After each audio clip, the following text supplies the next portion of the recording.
Hi, just a super quick one. Can you use a normal USB-C to USB-C or a USB-C to Lightning cable in the case of an iPhone instead of the actual line-in adapter to play music straight to your Sonos Era-speaker from your phone?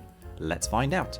We start by spinning our Era 100 around and plugging in one end of our USB-C cable to start with.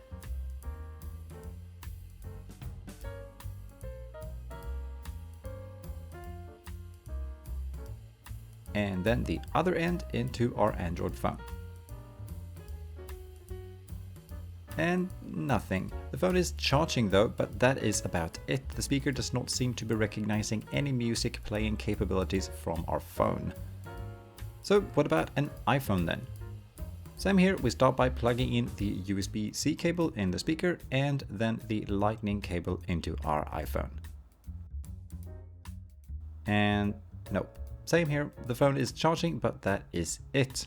Oh well, at least we tried, so now we know. All for science, thank you for watching, have a nice day, bye!